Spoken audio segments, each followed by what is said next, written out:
Seja bem-vindo ao podcast do Inova Social. Eu sou Vitor Vasques e no episódio de hoje vamos falar sobre refugiados e os desafios do Brasil nesse cenário. Para isso eu conto com a presença da Maria Beatriz Nogueira, chefe do escritório de campo do Alto Comissariado das Nações Unidas para os Refugiados, a Acnur.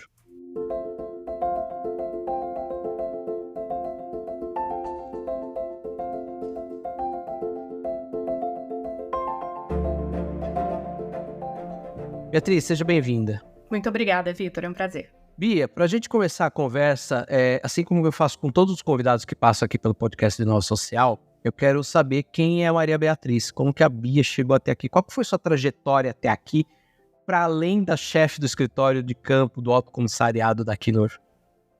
Bom, Vitor, eu sou Bia, eu tenho 42 anos, né, eu sou de Brasília, eu sou da primeira geração de pessoas nascidas em Brasília, né, então candanga com muito orgulho. Eu sou mãe com outra mãe, tenho uma filha de 4 anos.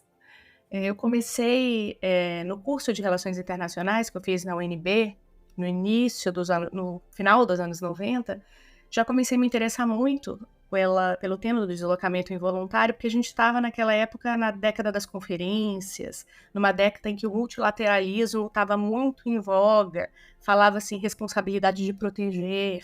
Era uma década que ainda tinha conflitos como nos Balcãs, Kosovo, Timor, que era próximo ao Brasil. Então isso me interessou muito e na época estava-se ainda inovando muito em termos de normativas internacionais sobre deslocamento involuntário. A gente tem a Convenção sobre Refugiados, que é mais antiga, que é de 1951.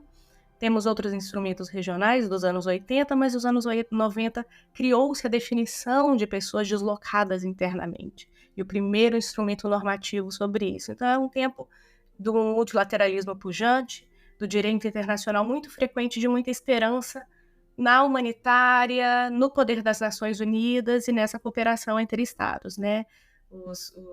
As metas do milênio, falava-se muito disso. Então, com isso, eu decidi me especializar nessa área, fiz 2 mestrados na Inglaterra sobre direitos humanos e estudos de migração forçada. Comecei minha carreira no Comitê Nacional para Refugiados, CONARE, do Ministério da Justiça, como oficial de elegibilidade, que é aquela pessoa que entrevista pessoas que querem ser reconhecidas como refugiadas pelo governo brasileiro. Então, são pessoas que contam suas histórias de por que chegaram no Brasil, como, em quais circunstâncias, se foram perseguidas, qual a natureza dessa perseguição. Elabora-se um parecer que o Comitê Nacional para Refugiados do Brasil decide, de fato, se essa pessoa é ou não uma refugiada e sendo, dá-lhes o que a gente chama de proteção internacional. Então, documentação, acesso a todos os serviços públicos do Brasil, saúde, educação, assistência social, residência por prazo indeterminado, livre circulação, direito à reunificação familiar, ou seja, extensão da condição de refugiado para seus familiares. Comecei minha carreira entrevistando e depois, por muito tempo, no governo federal, trabalhando com direitos humanos, até chegar à coordenação geral do CONARE. Então, o secretariado executivo desse fórum, que toma essas decisões, composto por sociedade civil e governo e organismos internacionais, lá conheci o Acnur, que também faz parte do CONARE, e um tempo depois fui convidada para chefiar o escritório de campo do Acnur aqui em São Paulo. Então, foi inicialmente por um período breve, mas aí houve um processo seletivo, houve um crescimento muito grande do Acnur no Brasil, dado o crescimento do volume de chegadas, que nós vamos falar em breve. Então, encontro-me nessa posição desde então. Bia, o que significa ser chefe do escritório de campo do Acnur, né? Qual que é o papel do escritório? O Acnur tem uma sede no Brasil. A operação do Acnur do Brasil, a sede fica em Brasília, onde fica nosso representante, e fica toda a área dedicada principalmente à articulação com autoridades federais, legislações federais, etc. E os escritórios de campo lidam com situações localizadas de chegadas de pessoas por determinados pontos de entrada ou fronteiras e articulação com atores locais visando a integração dessas pessoas, a proteção e o acesso aos serviços. O mandato do Acnur é baseado na proteção de refugiados, ou seja, garantir que os direitos deles, aqui no Brasil, em igualdade de condições com os nacionais, esteja garantido na legislação e buscar soluções à situação de refúgio que se traduz em buscar principalmente integração local, que as pessoas possam começar e recomeçar sua vida no Brasil. Então, nós temos alguns escritórios de campo na operação do Acnur no Brasil. O maior é em Boa Vista, porque lidamos com chegadas diárias de venezuelanos, migrantes e refugiados todos os dias pela fronteira com a Venezuela, na cidade de Pacaraima, cerca de 400 chegadas por dia. Então, nós temos um escritório de campo lá robusto, com muitos colegas, com acolhimento, com diversos serviços.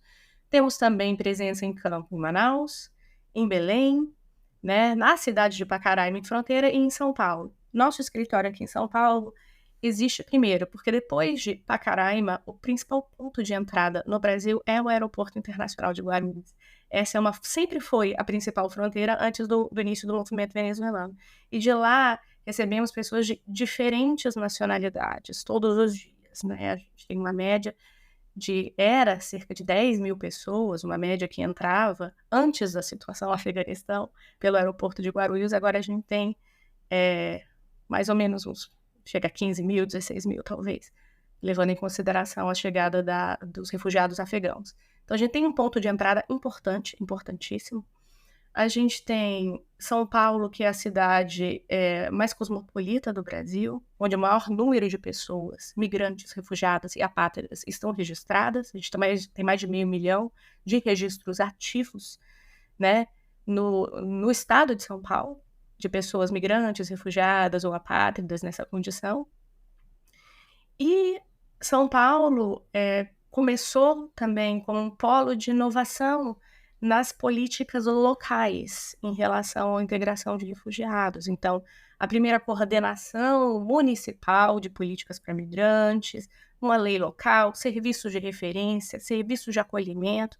Então, tendo em vista o número de pessoas, o volume, o interesse de muitas pessoas em vir não só para São Paulo, como para o Sul-Sudeste, para se integrar, é muito importante trabalhar com atores locais, Estado e município. Além disso, organizações da sociedade civil, igrejas, organizações de fé e, aqui em São Paulo, empresas privadas, que têm muitíssimo a contribuir com a causa de refugiados, com a proteção e integração de refugiados por meio de investimento em serviços, empregabilidade, oferta de oportunidades, oferta de cursos de português, inclusão linguística, capacitação profissional. Podemos falar muito disso também, Vitor. Então, aqui em São Paulo, o meu escritório cobre as ações do Acnur em todo o sul-sudeste do Brasil, né, que é a região onde mais estão concentradas as populações migrantes e refugiadas do Brasil. E nosso trabalho é principalmente de articulação com a rede local, fortalecer a rede local para que possa receber, mesmo quando é uma recepção inesperada, como a situação dos afegãos, ou com uma recepção paulatina, normal, né, para que eventualmente o Acnur possa não ser mais necessário e as políticas de integração, de apoio, de inclusão nos serviços de integração de refugiados seja uma coisa orgânica do Estado brasileiro e não seja mais necessário um ator humanitário agir diretamente, apenas reconhecer as boas práticas e difundi-las para outros locais. Bia, você falou uma coisa super curiosa, né? Guarulhos. Guarulhos é uma cidade que não faz fronteira com nenhum país, então ela não está no extremo do nosso país, e assim, a gente tem um território vasto para fazer fronteira, e Guarulhos não faz, mas houve, né, um pedido recente da cidade de Guarulhos para ser reconhecida como uma cidade fronteiriça, né? Então eu acho muito legal você ter trazido essa informação. A respeito de empresas privadas e OSCs, a gente já vai falar, mas eu ainda quero falar um pouquinho do panorama geral do país, né? Hoje a gente tem, como você falou, são mais de 114 milhões de pessoas deslocadas no mundo inteiro. Qual que é a situação dos refugiados hoje no Brasil em termos de números e principais origens, né? Você já adiantou ali que a gente tem um escritório que recebe 400 pessoas por dia, que é um volume alto. Então, qual que é esse cenário? Ele é o primeiro, não é? Como que é? O cenário é o seguinte: atualmente, Vitor, nós temos cerca de 710 mil pessoas no Brasil que a gente considera como pessoas com necessidade de proteção internacional. O que isso quer dizer? São pessoas que, segundo o direito internacional e no entender do Acnur, são pessoas que se qualificariam como pessoas refugiadas, né? Então, a gente tem... Mas, no Brasil, existe uma variedade de meios de regularização documental. Então, existem pessoas que, se solicitassem reconhecimento de sua condição de refugiada pelo sistema de asilo no Brasil, ou seja, seu caso junto ao CONAR, etc., seriam reconhecidas. Mas essas pessoas, às vezes, buscam outro tipo de regularização documental, por outros tipos de residência, ou tem relacionamento com brasileiros, tem filhos com brasileiros. Então, o Brasil é muito generoso nesse sentido de oferecer muitas possibilidades de regularização migratória e documental no país, para além do sistema de refúgio. Mas nós consideramos, e o governo brasileiro também considera, e falou isso internacionalmente, que são cerca de 710 mil pessoas com necessidade de proteção internacional. Dessas, 134 mil já foram reconhecidas como refugiadas no Brasil, 70 mil esperam uma decisão do Comitê Nacional para Refugiados, CONARE, e cerca de 500 mil estão no Brasil com outros tipos de regularização documental, mas que sim se qualificariam para o reconhecimento da condição de refugiado. Em primeiro lugar, nessa lista, sem dúvida alguma, está a população venezuelana.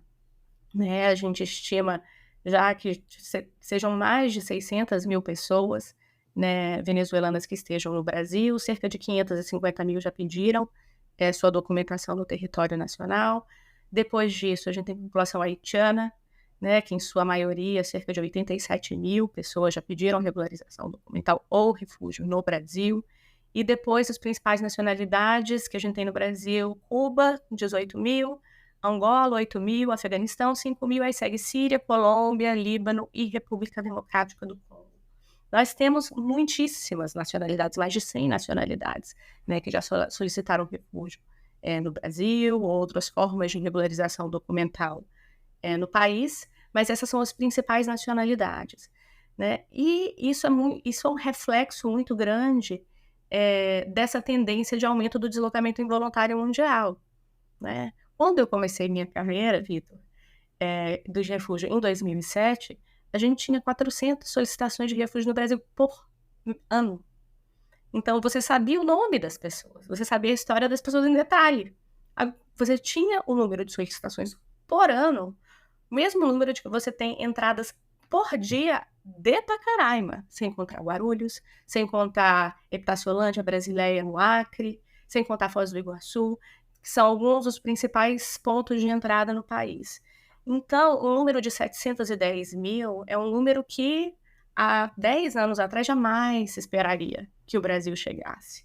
Então, de fato, é um volume que desafiou as instituições, desafiou a capacidade de processamento de casos, desafiou o sistema de acolhimento, desafiou, principalmente nos pontos de fronteira, os serviços públicos, mas o que a gente tem visto é que, passado esses desafios, esse susto inicial, as pessoas que aqui chegam se estabelecem, né, começam a trabalhar, ter seus filhos, abrir seus negócios, contribuir com a sociedade, né? Então, é muitíssimo benéfico para o país que aceite esse desafio de braços abertos e, o mais rápido possível e ágil e eficiente, trabalhe para a inclusão dessas pessoas. Então, esse número que eu te falei é coerente com o aumento, né, que a gente tem visto de 114 milhões, mas é importante dizer o seguinte: sempre quem recebe o maior número de refugiados e, portanto, carrega a maior responsabilidade na integração são os países de fronteira daqueles conflitos ou situações graves de violações de direitos humanos. O Brasil é um país de fronteira, neste caso, da Venezuela, não é o país que mais recebe, está atrás ainda de Colômbia, que já recebeu mais de 2 milhões de pessoas, de Peru, com 1 milhão de pessoas, de Equador, de Chile. Então, o Brasil não é o primeiro, nem o segundo, nem o terceiro. Mas o volume que recebe é importante o suficiente para que haja adaptações e para que haja uma reflexão no termo da integração. Para além disso, nesse movimento venezuelano, chegam por uma fronteira com o estado de Roraima, que é um estado um pouco isolado logisticamente do resto do país, com uma grande porção de terras indígenas. Então, você não tem diferentes estradas que cortam o estado, muito pelo contrário. Então, sair de Roraima para São Paulo, por exemplo, só de avião, ou tem que ir até Manaus de estrada e depois descer. Então, há um desafio aí de concentração das pessoas naquele estado, por questões naturais, né, que demandam né, uma organização logística maior. Então, se 710 mil pessoas é um volume de pessoas muito facilmente adaptável e absorvível por uma população brasileira de mais de 200 milhões de pessoas, há alguns desafios e alguns gargalos e alguns pontos de fronteira que demandam uma atenção maior até que a situação se normalize. Então, esse é um pouco do panorama onde estamos. Não estamos recebendo um volume muito grande em comparação a outros países, né, como Turquia, que tem mais de 3 milhões de pessoas, né? Então, um volume como Polônia ou como Irã, com mais de 2 milhões de pessoas, Paquistão também, que são países de fronteira de Afeganistão, de Ucrânia, de Síria, mas estamos na fronteira. E quem está na fronteira de um fluxo importante sempre carrega uma responsabilidade maior.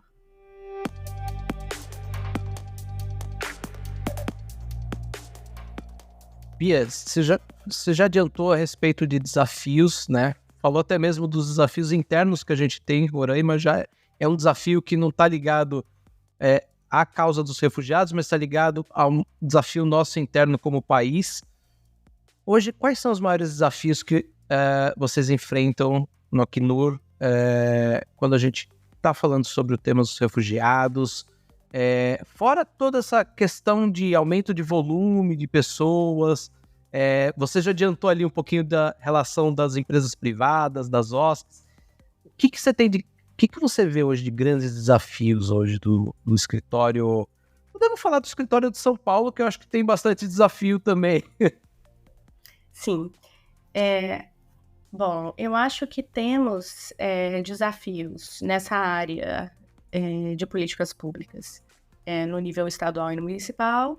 Temos desafios de fortalecimento da rede, temos desafios com o setor privado também. Todos os desafios levam a oportunidades, né? Então, os desafios que eu listo são oportunidades para a gente trabalhar. Então, por exemplo, vou dar exemplo dessa situação que nós temos vivido aqui, especificamente em São Paulo, da chegada de refugiados afegãos. Essa é uma dos principais países de origem de refugiados no mundo. Então, nós temos mais de 6 milhões de pessoas nessa condição, a maioria em Irã e Paquistão, que tem milhões de refugiados afegãos. O Paquistão desde o final dos anos 70 e início dos anos 90. Então, estamos em gerações e gerações de pessoas em uma situação de deslocamento involuntário. Então, pessoas que demandam muito a possibilidade de sair. E uma situação que se agravou desde 2021, né, com a retomada do Talibã ao governo do Afeganistão. Então, houve um aumento desse êxodo ainda maior, de pessoas que estavam numa situação confortável antes e passaram a não estar depois, né? Então, o que esse movimento nos diz? Muito interessante. O Brasil, generosamente, ofereceu visto humanitário para a população afegã. Muita comoção daquelas imagens das pessoas caindo dos aviões, etc. Ofereceu visto humanitário para que pessoas pudessem sair de lá de forma regular e chegar ao Brasil. Porque esse é um desafio que não nos toca muito, mas é um desafio global em relação ao movimento de pessoas refugiadas. É ter que se valer de contrabandistas de pessoas, de rotas perigosas, atravessando a pé, atravessando em barquinhos no Mediterrâneo.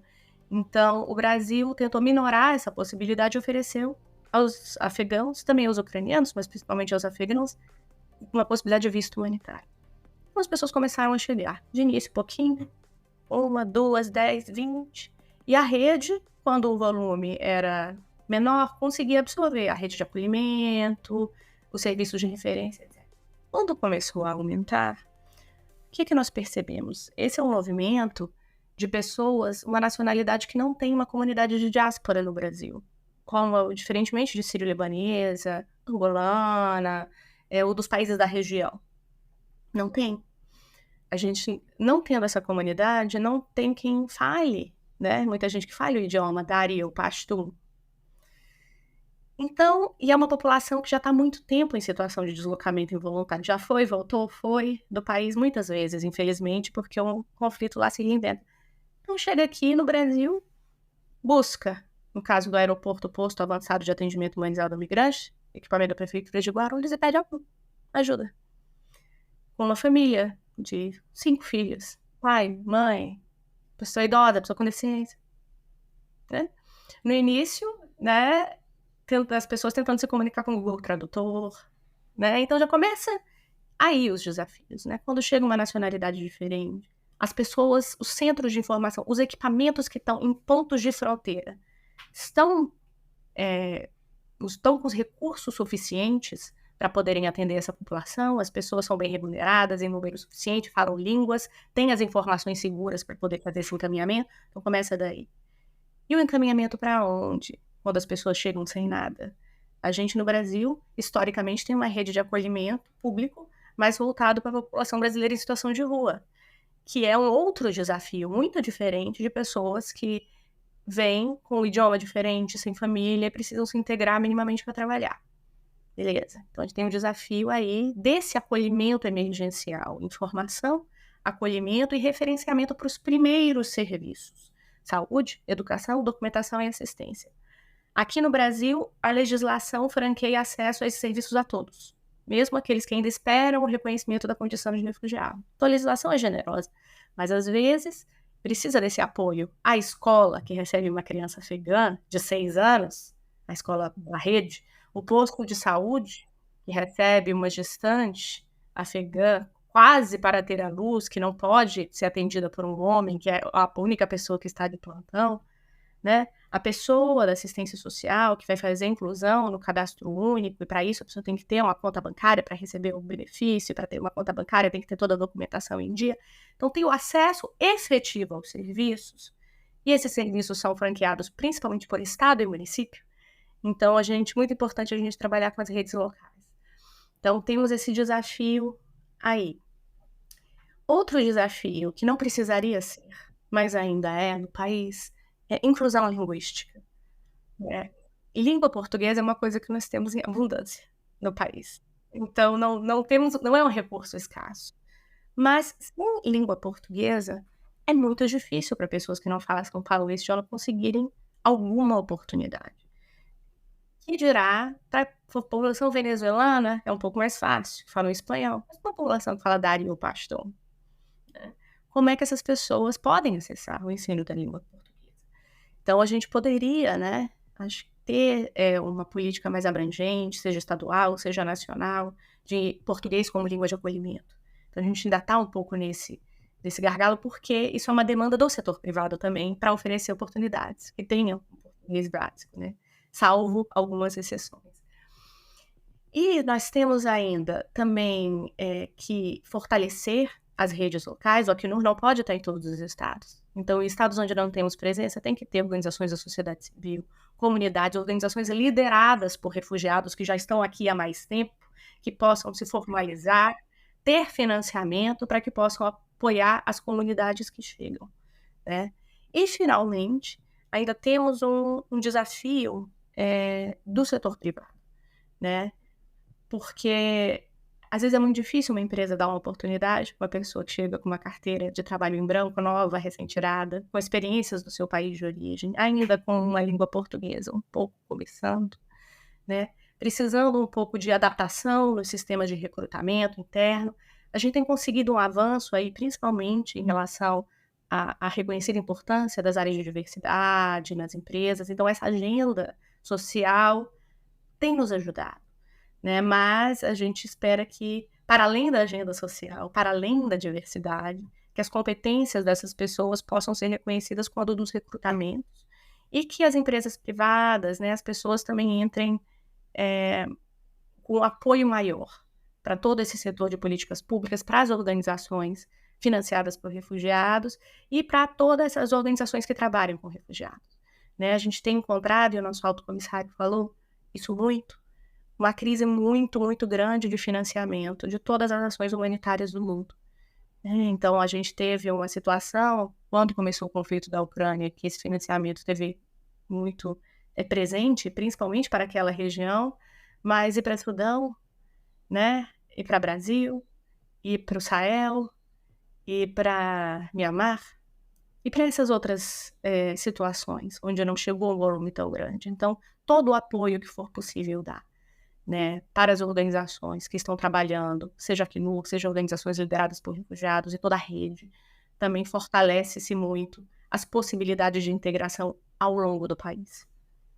Bia, você falou a respeito de países que sofrem muito com guerras, a questão política, e eu queria entrar um pouquinho nesse tema. Quando a gente olha a comunicação geral do Acnur, a agência define como refugiados, abre aspas, aquelas pessoas que estão fora de seu país de origem devido a fundados temores de perseguição relacionados a questões de raça, religião, nacionalidade, pertencimento a um determinado grupo social ou opinião política. Eu queria escutar de você um pouquinho qual que é a visão que o Acnur tem em relação aos refugiados climáticos, que eu acho que a gente já tem problema. Problema pouco é besteira, né? Agora a gente tem ainda a questão climática. Como que vocês têm visto isso? Isso eu acho que também é uma coisa, posso estar enganado e você me corrija, mas que está se começando a discutir agora também internamente, talvez. Com certeza, Vitor. Só para adicionar outra camada, essa definição de refugiado que você apontou é a definição clássica de refugiado da Convenção de 1951, que define refugiado como alguém que tem uma perseguição individualizada por razões de raça, etnia, nacionalidade, opinião política, pertencimento a determinado grupo social e religião, como você disse. Nos anos 80, principalmente aqui na região da América Latina, essa definição já foi expandida mais um pouquinho, em razão da Declaração de Cartagena de 1984, um instrumento regional, que também agrega ao reconhecimento de pessoas como refugiados aquelas que fogem de conflitos armados, situações de grave violação de direitos humanos, situação de perturbação séria da ordem pública do país, de agressão externa. Então, você tem já reconhecidamente que refugiados também são aqueles que fogem de guerras, de conflitos, de graves violações de direitos humanos, para além da perseguição individualizada. Então, não preciso ser eu perseguida por minha opinião ou por uma característica inata minha. Se o meu país está numa situação de generalizada violação de direitos humanos, conflito, guerra, violência exacerbada, eu não tenho motivos suficientes para sair para salvar minha vida. No caso de situações de todo o debate de ação climática e de mudança do clima, nós reconhecemos que há uma sinergia muito grande da proteção internacional a refugiados em relação a pessoas afetadas pelas mudanças do clima. Por quê? Em muitos locais que sofrem de situações de conflitos ou graves generalizadas situações de direitos humanos, né, isso também é reconhecido pela legislação brasileira, também são países mais vulneráveis aos efeitos das mudanças do clima. Então, às vezes, essas circunstâncias relacionadas a eventos climáticos fazem parte da lógica do conflito ou da violência. Um exemplo muito, muito presente disso, no caso do Sudão, do conflito de 2019 do Sudão do Sul, né, a gente tem o fator do acesso a terras férteis, acesso a recursos naturais como um objetivo estratégico daqueles que estavam em conflito no país. Então, os efeitos da mudança do clima e a necessidade de acesso a recursos naturais nesse contexto exacerbaram as causas do conflito armado que gerou o deslocamento voluntário. Então, a gente agrega muito, né, tanto a definição clássica como a definição expandida, os impactos da mudança do clima normalmente somam-se ou exacerbam essas causas que levam ao reconhecimento da condição de refugiado. Então, para além de outros exemplos, né, por exemplo, tem muitos exemplos de ativistas da mudança do clima que são perseguidos por isso e, portanto, até são presos ou têm um pedido válido de reconhecimento do refugiado por isso. Nós temos uma situação muito próxima a nós, né? A situação haitiana, que em 2010 foi um terremoto, né, que levou a esse movimento inicial de pessoas para fora do país, mas esse terremoto somou-se a outras questões de perturbação da ordem pública, violência e dificuldades de sustentação institucional do próprio país. Então, isso se somou a uma situação de generalizada violação de direitos humanos dentro do país que dá razão ao reconhecimento das pessoas como refugiadas.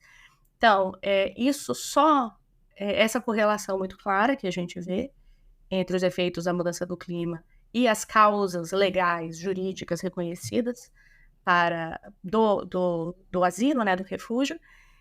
E outra coisa interessante nesse debate de clima, muitas das pessoas nos países de acolhida, tanto nos países de origem como nos países de acolhida, que são mais vulneráveis a esses efeitos, são pessoas refugiadas, migrantes e apátridas em situação de vulnerabilidade. Então, quando a gente fala em inundações, né, quem são as pessoas que estão nos assentamentos precários?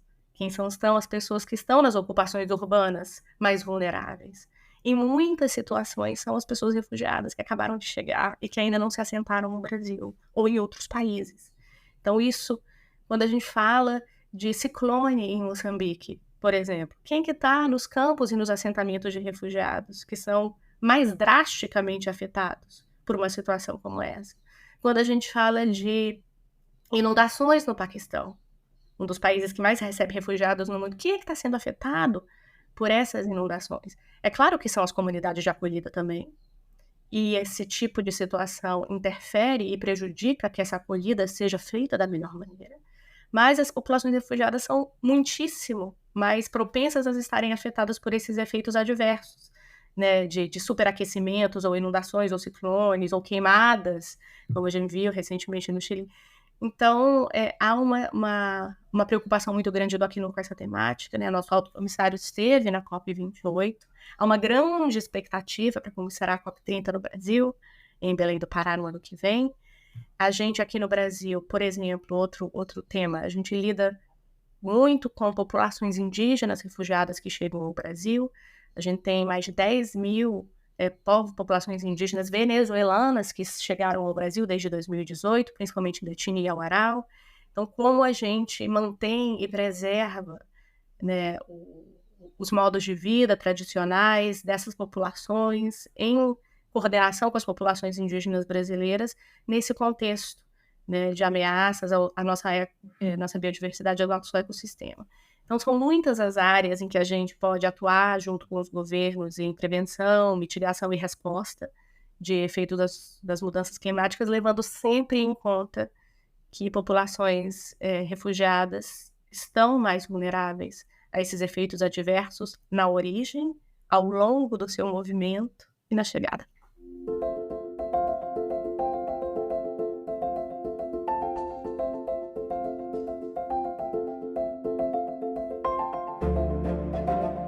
Bia, antes da gente seguir para o fim do nosso bate-papo, eu queria entender um pouquinho.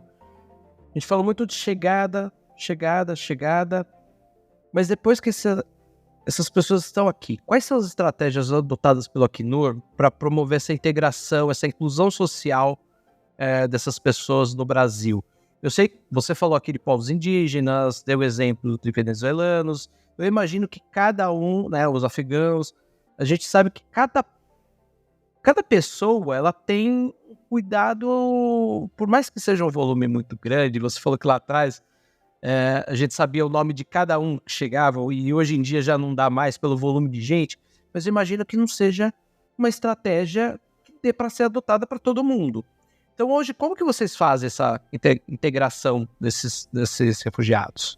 Olha, em primeiro lugar, eu acho que Brasil, com mais de 5 mil municípios, e a gente tem notícia que pelo menos 1.000 municípios já receberam populações venezuelanas apoiadas nesse deslocamento, né, pelo governo federal e pelo Acnur. Então, a gente tem milhares de municípios com pessoas refugiadas, migrantes e apátridas. Então, de fato, não pode ser uma estratégia centralizada em uma outra organização, né? Então, tem que ser um sistema de integração descentralizado.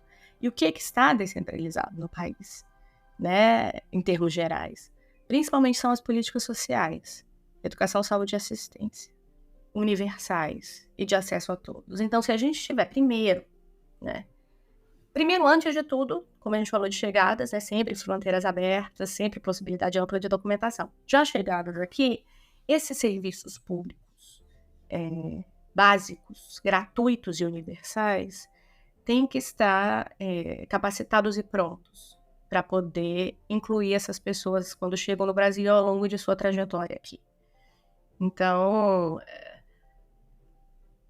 é muito importante que, para além das cidades que recebem mais pessoas ou que têm comunidades maiores, que as cidades que têm comunidades menores ou enfrentam algumas chegadas tenham no seu CRAS, um CRAS de referência, se não um serviço específico para refugiados e imigrantes, como tem em São Paulo, como tem no Rio, como tem em Boa Vista, um CRAS de referência, uma OBS especializada com mediadores interculturais que falem línguas, as escolas que estão próximas a essas comunidades, já treinadas para poder receber, fazer a equivalência dos alunos, porque, na verdade, Vitor, a coisa que mais integra refugiados no Brasil é comunidade, Então, estar próximo das suas comunidades, ter acesso a elas. Então, para a gente ter uma comunidade forte, a gente precisa ter uma comunidade que consiga se integrar e consiga receber os novos que estão chegando. Qual é o nosso problema com o Afeganistão? Não tem comunidade ainda. Está começando, a gente está vendo uma comunidade começar do zero. Então, é muito mais difícil quando você não tem uma comunidade.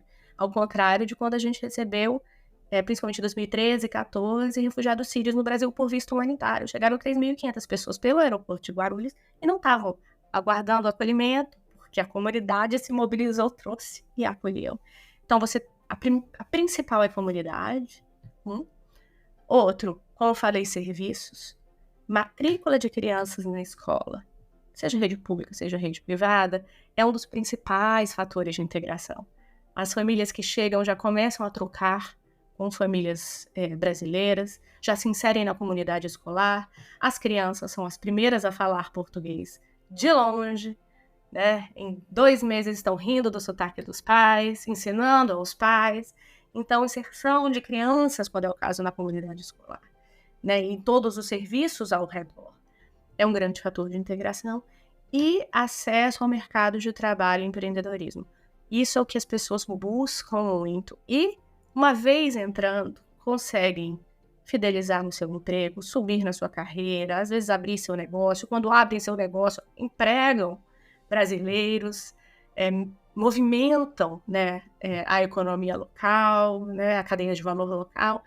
Então, as estratégias que a gente às vezes tem do Acnur, junto aos governos federais, para que essas normativas, para que esse reconhecimento consiga ser cada vez mais capilarizado como uma orientação geral para os serviços locais. E nós aqui, nós no escritório de Sampo, sempre próximo a prefeituras, a governos do estado, dando capacitação, treinamento, especializando serviços, Estamos sempre próximos para apoiar, fortalecer políticas públicas. Então, no campo das políticas públicas é isso, no campo das comunidades. Então, próximos sempre à comunidade, não esperando que as pessoas venham até nós, indo até as comunidades que a gente conhece e ajudando a formalização de organizações lideradas por refugiados. Isso é o mais importante. A gente teve um encontro agora, no início do ano, com 26 organizações lideradas por refugiados do Brasil inteiro, oferecendo apoio, treinamento, como eles podem captar recursos, como se formalizar, como se organizar em assembleia, como participar dos conselhos e comitês e políticas públicas locais, estar próximo do sistema de justiça para reivindicar direitos, quando acontece alguma violação de direitos humanos, como a gente viu recentemente aqui no Brasil, 2 casos emblemáticos de refugiados, migrantes que perderam tragicamente sua vida, Moise, no Rio de Janeiro, e Julieta, no Amazonas.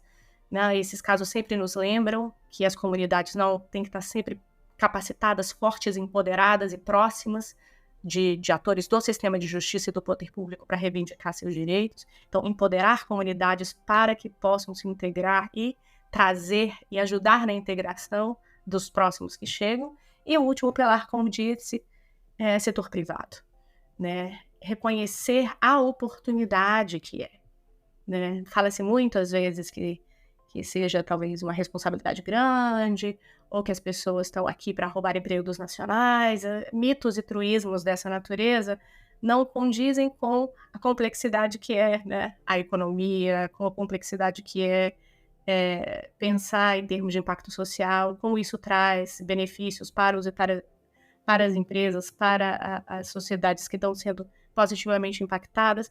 Então, abrir os olhos para isso também. Acho que as empresas têm uma agenda cada vez mais forte no gênero, uma agenda forte de promoção da igualdade racial, uma agenda forte diversidade. Todos esses recortes a gente encontra também nas populações refugiadas que chegam aqui. Então, assim, nós temos refugiados, pessoas negras, mulheres trans, homens trans, pessoas com deficiência, pessoas idosas. Então, é um recorte que não pode ser esquecido. E são pessoas que chegam com muita vontade, muita resiliência e muita força para poder trabalhar. E um último pilar, que eu me esqueci antes de finalizar. Sempre atentos, né, a qualquer tipo de enfrentamento a preconceito e xenofobia. Sempre atentos para que isso não se torne uma pauta grande no nosso país, e não é. Acho que as pessoas refugiadas hoje enfrentam no Brasil muitos dos preconceitos que a gente carrega conosco no país.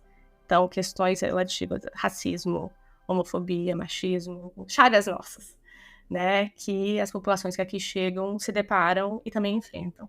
Mas, se a gente não cuidar delas, a gente pode eventualmente ter xenofobia e preconceito, a depender da nacionalidade, como um adicional, e não temos que estar sempre atentos para que isso não aconteça.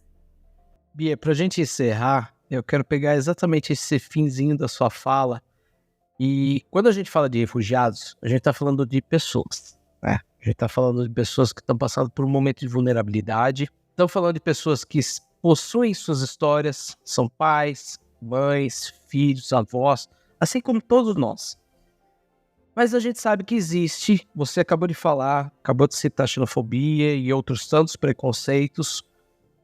A gente sabe que existe isso. Então, como que a gente pode promover a empatia em relação a essas pessoas que a gente chama de refugiados? Como quebrar esse preconceito? Eu sei que essa pergunta de $1 milhão é muito difícil, mas eu queria escutar de você que está ali. Você, durante toda a sua carreira, esteve muito próxima dessas pessoas. Foi o que você falou. No começo, lá atrás, vocês conheciam essas pessoas pelos nomes, né? E hoje em dia é um desafio maior. Então, como que a gente pode promover essa empatia? Essa é uma pergunta muito interessante que eu já me deparei algumas vezes. Até porque o preconceito tenta se valer de empatias, né? Então, acaba sendo uma competição de empatias, né? O preconceito se vale, não, a sua empatia principal tem que ser pelos nacionais, seus compatriotas, sua família, que precisa ter primordialmente o acesso a políticas públicas, abrigo para refugiados e para as nossas populações, apoio a refugiados e para a população que está vulnerável no Brasil. Então, muito se vale, né, desse tipo de empatia mais restrita, mais comunitária, para tentar fisgar corações e mentes, né? E competir, de certa forma, com um discurso empático de humanidade, né? De humanidade comum, né? De se colocar, de fato, no lugar de uma pessoa nessa circunstância. Então, não é fácil, sabe, Vitor, a gente conseguir esses corações e mentes quando a gente enfrenta uma competição de discursos empáticos, um mais cosmopolita e um mais comunitário. Mas o que a gente tem visto aqui, que funciona muito bem, são essas, não só temas universais que a população refugiada enfrenta, que são comuns a todos nós, né, como este contato mais próximo com as comunidades, com as pessoas, né, olhar no branco do olho dessas pessoas. Então, quais são os temas universais que eu falo, né? Por exemplo, quem nunca teve que recomeçar do nada? Quem nunca teve, né, que pegar suas coisas, sair e começar sem conhecer ninguém? Aqui no Brasil a gente tem muitas pessoas assim, né? Tem mais de 3 milhões de brasileiros no exterior. Muito mais do que pessoas refugiadas imigrantes que chegam ao Brasil. Então, se o argumento for matemático, a gente tem um saldo. Um saldo de acolhida para receber essas pessoas em razão do deslocamento, né, da migração de nossos nacionais. Então, a gente não está perdendo nada, a gente só está ganhando, né? Então, quem nunca teve que recomeçar? Imagine você, Vitor. O que você teria que fazer se você tivesse que sair agora aqui do podcast, colocar tudo na sua mala e ir embora? Pode acontecer. O que você colocaria na sua mala? Seu diploma, roupa, cartão de crédito, né? Seu computador, alguma coisa pesada, menos pesada?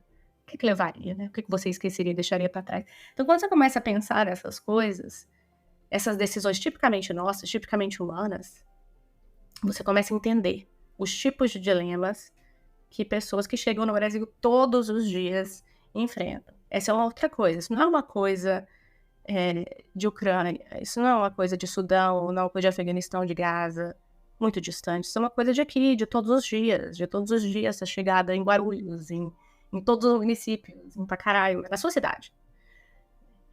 Então, entender esses desafios, entender que lá nos pés dessas pessoas a gente faria a mesma coisa. A gente buscaria a melhor oportunidade para nós, para os nossos filhos, né? Talvez no país mais próximo, talvez no país mais distante. Esse é o cálculo, um cálculo difícil, né? Se tivesse um problema aqui no Brasil, você iria para a Argentina, subiria para os Estados Unidos, mais difícil de ter visto, ou iria para a China, se a China te desse todo um visto humanitário sem você falar mandarim. Então, são coisas que a gente pode pensar, que a gente teria uma ideia, uma opinião, e poderia pensar conosco. Isso não é uma coisa etérea, isso é uma decisão que a gente vê todos os dias chegando aqui. E esse espaço de conhecer, se aproximar, né? A gente tem essa possibilidade de estar próximo das pessoas, né? De apoiar, de trazer para perto da comunidade. Olha que maravilha se seu filho compartilhasse sala de aula com uma criança afegã, uma criança venezuelana, com uma criança haitiana. Olha que maravilha as trocas de cultura, as trocas de línguas, entender que essa troca é benéfica, que só beneficia a todos nós. E nessa questão econômica também, se o tema foi esse, né? Muitas vezes a gente tem estudos, os melhores estudos nos dizem que ao longo do tempo a população refugiada contribui muito mais à economia do país do que precisa desse apoio inicial no acolhimento e nos serviços, né? Ao longo do tempo a contribuição supera em muito, né, o apoio inicial da primeira chegada. Tem gente que vai mais longe, que começa a falar de CEO do Google, foi refugiado, falar de Einstein, enfim, então tem gente que vai por aí, mas eu acho essas coisas um pouco etéreas e o argumento econômico é real, mais técnico. Eu gosto mais de perguntar o que iria na mala. Se você tivesse que sair nesse momento, Vitor, deixar o podcast aqui comigo, a gente tivesse que sair. Então, faço esse convite, né, a todos que abram oportunidades para as pessoas refugiadas, na comunidade, nas empresas, né, que possa se investir, que isso é uma área, né, a gente está falando de impacto, né, é uma área de impacto muito importante em negócios sociais, em possibilidades de investimento. Eu tive recentemente no evento de impacto social, consegui falar que aqui no Brasil a gente tem uma possibilidade de fazer a diferença nesse sentido, né? E convidar a todos a estarem cada vez mais próximos do tema, apoiarem, seguirem as redes do Acnur, nos apoiarem sempre que possível, que a gente está aqui também para facilitar uma integração sempre benéfica ao nosso país, né? Bia, sem palavras, com essa reflexão final, acho que a gente se encerra com chave de ouro, o primeiro episódio de 2024, e queria agradecer todo o seu tempo e essa aula a respeito dessas pessoas que chegam no nosso Brasil diariamente. Eu acho que a gente tem muito a aprender ainda, então eu só queria te agradecer por esse bate-papo. Deixa aqui aberto para você deixar uma última fala para o nosso ouvinte e aí eu já encerro nosso episódio. Obrigada, Vitor. Só agradecer mesmo a oportunidade de estar aqui falando para os ouvintes do podcast. Isso é uma coisa muito importante para nós do Acnur, para falar para audiências diferentes, né? Normalmente, quem nos ouve mais são pessoas que estão interessadas na causa humanitária, pessoas que estudam a causa humanitária ou que estão, de certa forma, envolvidas com esse trabalho.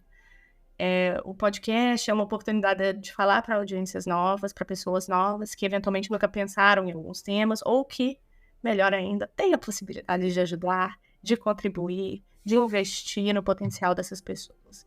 Então, agradecer esse espaço e deixar nós aqui do escritório em São Paulo e do Acnur sempre à disposição. Obrigado. E o ouvinte, a gente se vê no próximo episódio. Até lá. Tchau.